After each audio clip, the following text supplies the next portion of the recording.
bagaimana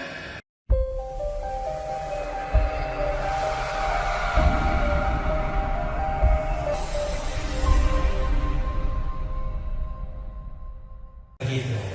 Tapi kalau belum disolatin, begitu, palangin sana, kakinya di sini. Jadi menghadap kiblat itu ada telapak kakinya. Ingetin, ya. Nanti ketika mandiin juga sama, hadapin juga ke arah kiblat kalau bisa. Pada saat kita memandikan, itu yang paling afdal, itu yang paling utama. Itu, ya. Nah, kemudian yang kedua adalah an yulakkina syahadata birrifiq.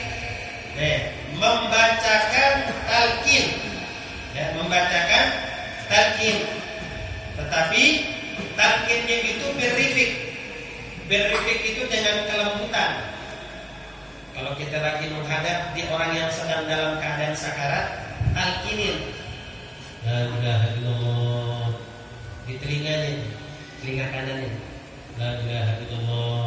Kalau andai kata ada banyak orang di sekitar kita nih, kalau andai kata orang banyak, yang lain jangan bengong, jangan diam. Tapi apa yang disunahkan untuk dibaca? Baca subhanallah, walhamdulillah, wala ilaha illallah, Allahu akbar. Jangan nangis. Ya, jangan teriak-teriakan, jangan. Baca itu. Subhanallah, walhamdulillah, wala ilaha illallah, Allahu akbar. Nah, kita yang berada di dekat orang yang sedang dalam keadaan sakarat, di telinganya kita bisikin, la ilaha illallah, pelan-pelan. La ilaha illallah birrifiq, dengan penuh kelembutan. Karena orang yang sedang dalam keadaan sakarat itu lidahnya keluh, kaku.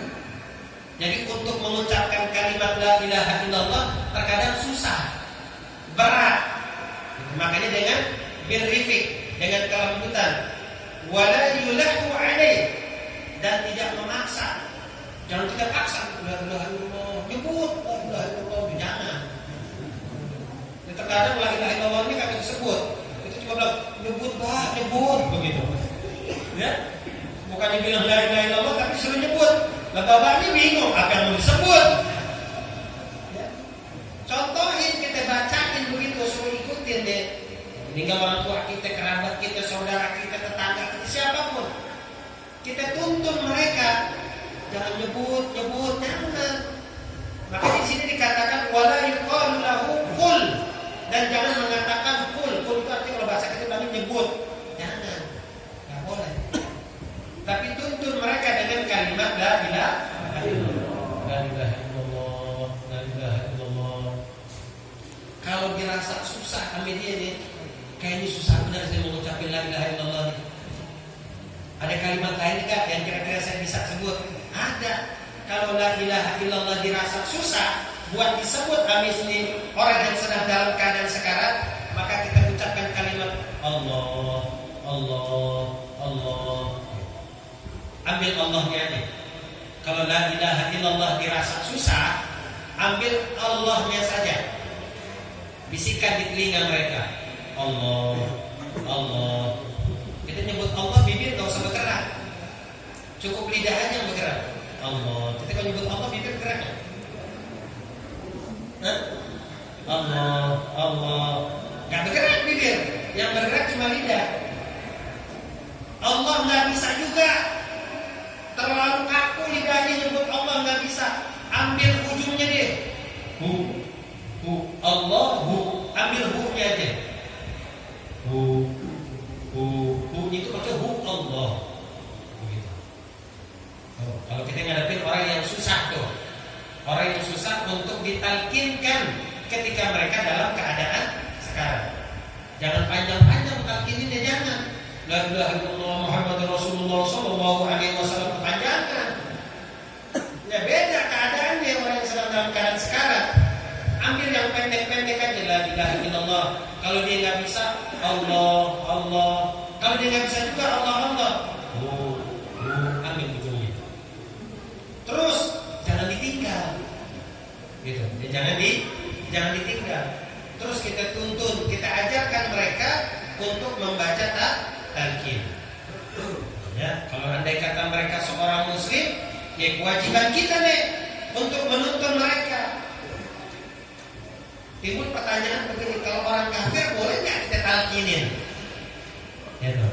Itu kan orang muslim yang kita talkinin. Kira-kira kalau orang kafir boleh nggak kita talkinin? Kalau ada pertanyaan yang begitu, ya kita berharap mudah-mudahan aja ini orang bisa masuk Islam.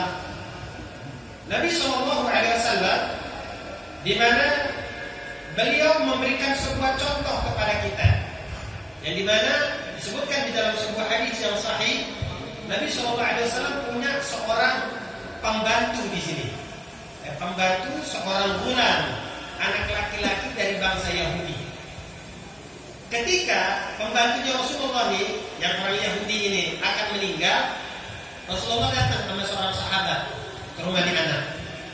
Ketika Rasulullah datang ke rumah di anak, kemudian Rasulullah duduk di kepala daripada anak ini, dan Rasulullah menuntunkan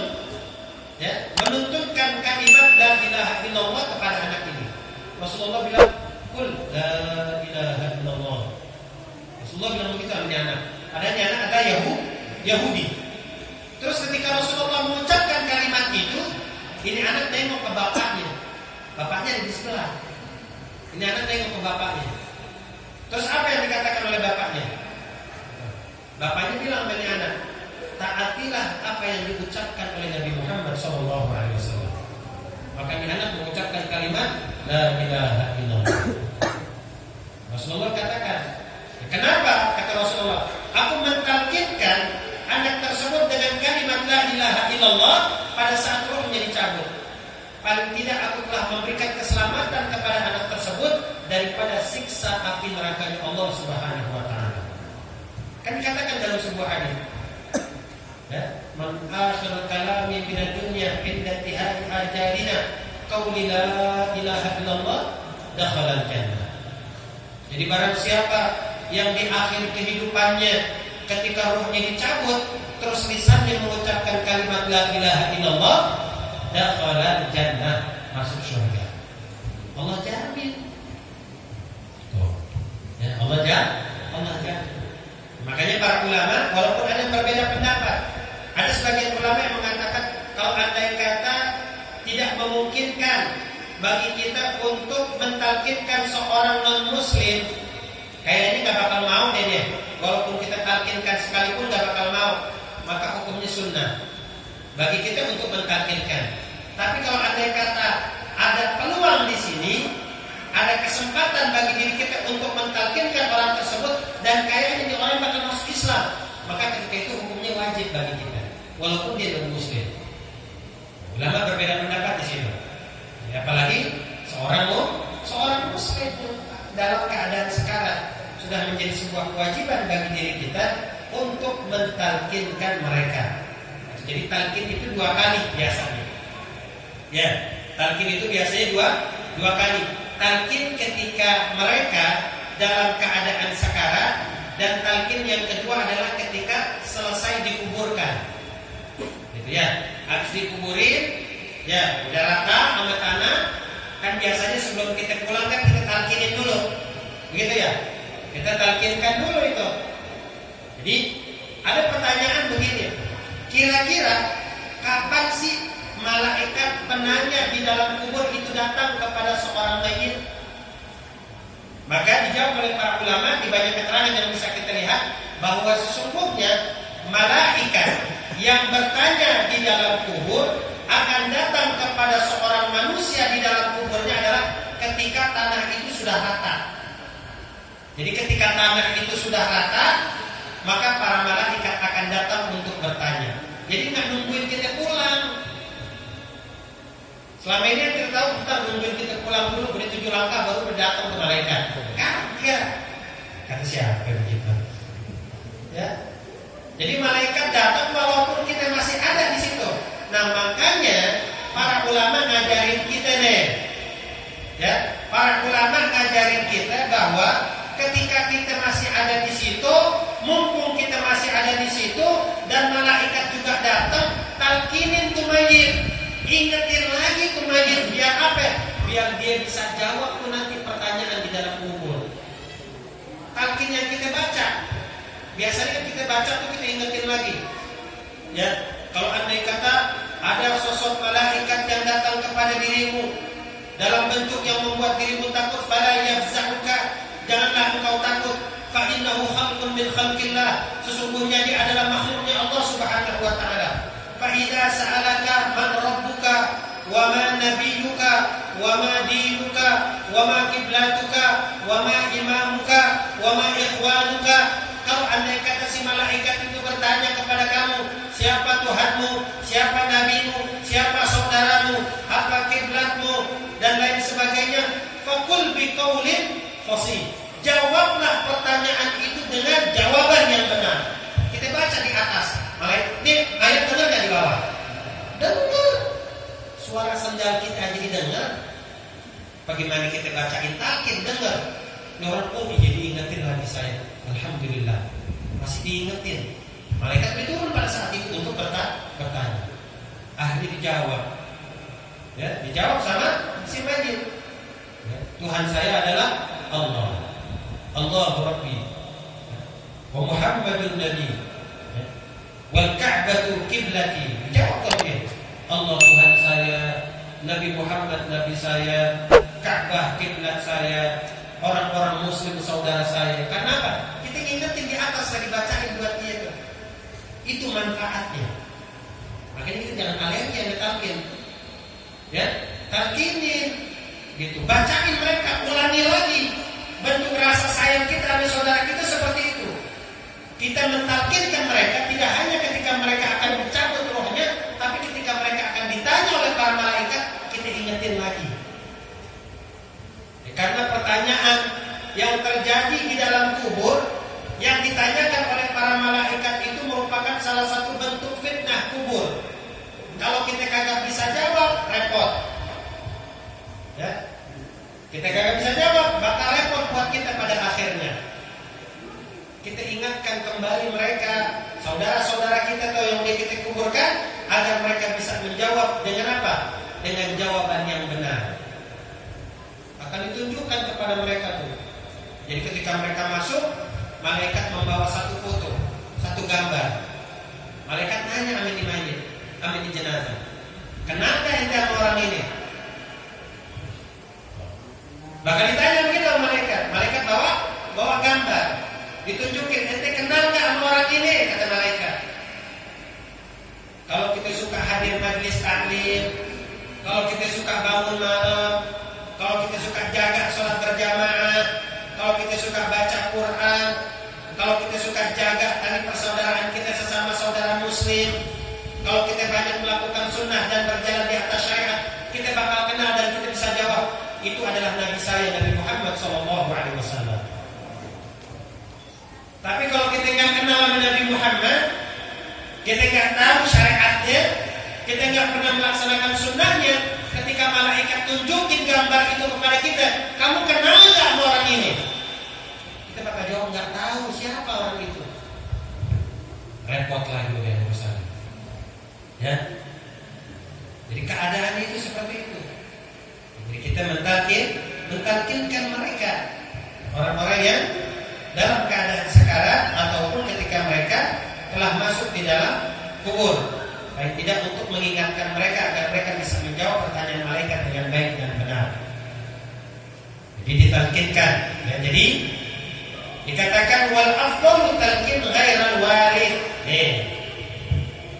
Kata ulama, yang paling afdal, yang paling utama ketika seorang jenazah sedang dalam keadaan sekarat, ketika seorang manusia dalam keadaan sekarat, yang paling utama yang mentalkinkannya, yang membimbingnya untuk mengucapkan kalimat la ilaha illallah, jangan anak keturunannya, jangan. Ulama ngajarin begitu. Kita bingung lah, kok jangan? Bukan anaknya, ya. Karena ada timbul kekhawatiran bakal terjadi fitnah di situ. Itu orang tua lagi gap-gapan, udah digituin aja, kayaknya pengen banget perempuan cepat mati. Loh, orangnya ngeliat mah ada amin tak ngomongan. Kayaknya pengen banget cepat-cepat harta warisan dibagiin. Orang kan mulutnya cakep bener. Ya, entar dulu bapak itu masih hidup. Ya, masih hidup, kagak ngapa-ngapain itu ditalkinin aja. benar bapak ente mati? Orang yang lihat begitu. Makanya ulama bilang wal afdal talqin ghairal walid. Yang paling utama, yang paling afdal, yang mentalkinkan itu jangan anak keturunannya. Kalau bisa saudara-saudaranya deh, mamang-mamangnya pada itu, ya, atau tetangga-tetangganya yang ngerti untuk mentalkinkan. Anaknya duduk aja liatin sambil membaca zikir, sambil membaca yasin dan lain sebagainya. Tuh, karena apa? Akan timbul fitnah. Itu yang mesti kita jaga. Ya, namanya fitnah mah gak kenal waktu, gak kenal tempat, gak kenal keadaan. Ada aja nanti. Itu yang kita jaga seperti itu. Nah, kemudian hal berikutnya yang kita perlakukan kepada mereka orang-orang yang sedang dalam keadaan sekarat, an yaqra'a indahu suratu Yasin wa suratul Ra'd. Jadi surat Yasin dibacanya bukan udah meninggal, bukan. Ketika dalam keadaan sekarat kita bacain surat Yasin. Terkadang kita udah meninggal baru kita bacain Yasin kan. Ya, sebenarnya kagak. Ketika mereka dalam keadaan sekarat, bacakan Yasin. Kalau andai kata matinya susah, orang matinya susah. Sekarat udah berminggu-minggu masih dalam keadaan sekarat. Ya, bacain surat Ar-Ra'd. Surat Ar-Ra'd ulangi, baca 1 kali, 2 kali. Insya Allah dengan keberkahan surat Ar-Ra'd Allah akan permudah. Ketika ruh orang ini dicabut oleh para malaikat. Dan kemudian orang yang dalam keadaan sekarat disunnahkan bagi kita untuk membacakan Yasin karena apa? Apabila disebutkan di dalam sebuah hadis yang diriwayatkan oleh Imam Ahmad, apabila surah Yasin dibacakan di samping orang yang sedang dalam keadaan sekarat, maka Allah akan memberikan kemudahan pada saat rohnya dicabut, digampangin. Baca Yasin, gitu ya. Semoga rohnya itu gampang ketika dicabut. Tidak hanya sampai di situ saja. Orang-orang yang sedang dalam keadaan sekarat, kemudian dibacakan di hadapan mereka surah Yasin, maka mereka akan mendapatkan keringanan dan memudahkan keluarnya roh daripada tubuh mereka. Keringanan, kemudahan Allah bakal kasih buat kita. Ya, jadi begitu.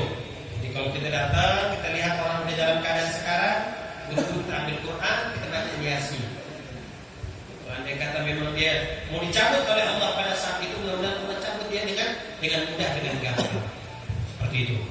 Ya, jadi jangan kita liatin doang, jangan ngobrol doang, jangan nangis doang. Jangan. Lakukan sesuatu. Ingatin tuh. Ya terkadang orang kalau udah panik, akhirnya lupa. Biasanya begitu. Kalau udah panik, lupa nih mesti ngapain kita. Bingung. Sekarang kita udah belajar dia, sekarang kita udah tahu apa yang mesti kita lakukan. Dengan tenang kita lakukan semuanya secara berurutan. Ya, talkinkan mereka, yang satu talkinin, yang satu bacain Yasin, begitu. Ya, biar si mayit keadaannya tenang. Ya, si calon mayitnya keadaannya tenang. Kemudian juga an yuhassina dhannu billah. Gedein hatinya. Kalau bahasa kita bilang, hatinya kita gedein. Supaya apa? Supaya mereka tetap berhusnudzan kepada Allah. Mudah-mudahan jangan takut, jangan khawatir. Tuh, gedein hatinya. Jangan takut, jangan khawatir. Mudah-mudahan Allah bakal tempatkan itu di tempat yang terbaik. Allah bakal ampunin segala dosa dan kesalahan ente. Gedein hatinya. Jangan ditakut-takutin, jangan. Ya, ketika kita berada di samping orang yang sedang dalam keadaan sekarat, supaya apa? Supaya mereka tetap berprasangka baik kepada Allah. Kalau mereka berprasangka baik kepada Allah, dari sangkaan mereka saja, insya Allah Allah akan memberikan kebaikan kepada mereka. Kan Allah bilang dalam hadis kutsinya, "Ana 'inda dhanni 'abdi bi falyadhunnu bima syaa." Jadi Allah tergantung sangkaan kita. Kalau kita sangkaan kita sama Allah baik, Allah bakal jadikan kita baik. Tapi kalau sangkaan kita sama Allah buruk, Allah bakal jadikan keburukan buat diri kita. Dan tugas kita nih orang-orang yang hidup untuk selalu mengingatkan mereka orang-orang yang sedang dalam keadaan sakarat agar mereka selalu berprasangka baik kepada Allah. Seperti itu ya. Itu yang harus kita lakukan. Jadi yaitu kita bacakan surah Yasin, kemudian juga kita membacakan surah Al-Ra'd. Nah, apabila terjadi kesulitan bagi mereka calon jenazah yang akan dicabut rohnya oleh para malaikat. Jadi kalau orang baik terkadang ketika mereka dicabut rohnya tidak tampak, jadi kan tidak tampak kesakitan. Jadi rasa sakitnya itu sampai digambarkan dalam sebuah hadis bahwa rasa sakit ketika orang yang rohnya dicabut itu seperti ditebas oleh pedang sebanyak 300 kali lipat. Ya. Satu kali aja kita ditebas oleh pedang rasanya udah sakit. Tapi dilipat gandakan menjadi berapa? 300 kali lipat. Ya. Makanya orang terkadang karena saking sakitnya roh ketika dicabut keadaan mereka beda-beda, bermacam-macam. Gitu ya. Ada yang kaget sampai matanya melotot, sampai mulutnya terbuka, sampai semua kejang dan lain sebagainya. Terkadang ada juga ya nggak ngapa-ngapain gitu, biasa aja. Tergantung amal ibadahnya gitu ya. Tergantung apa perbuatannya gitu ya. Kita nggak mau macam-macam dah, yang gaya-gayanya ntar di bawah kita cabut ya. Ya karena macam-macam mudah-mudahan Allah cabut roh kita dalam keadaan ketika kita beribadah kepada Nabi. Nah, jadi ketika rohnya sudah tercabut, ya sudah dipanggil oleh Allah Subhanahu Wa Taala, barulah mulai kita melakukan pengurusan kepada jenazah. Ketika kita sudah memastikan bahwa rohnya udah nggak ada, ini orang udah benar-benar meninggal, hal pertama kali yang kita lakukan adalah taghbidu ainain, tutup matanya. Ya, jadi ketika jenazah sudah dipastikan bahwa dia sudah meninggal, tutup matanya. Sebutkan di dalam sebuah riwayat daripada Imam Muslim, dikatakan bahwa dakhala Rasulullah sallallahu alaihi wasallam ala Abi Salamah radhiyallahu anhu. Jadi Rasulullah sallallahu alaihi wasallam itu beliau datang kepada Ummu Salamah, Abu Salamah di sini. Jadi Rasulullah ketika datang kepada Abu Salamah yang sudah meninggal, Rasulullah melihat matanya Abu Salamah ini terbuka, ya, terbuka. Maka apa yang dilakukan oleh Rasulullah? Fa'adhamahu, ditutup oleh Rasulullah. Matanya ditutup. Kemudian Rasulullah bilang ketika menutup mata dari Abu Salamah ini, Rasulullah mengatakan, Inna ruh idza qubidat ittaba'ul basar. Ruh kalau lagi dicabut dan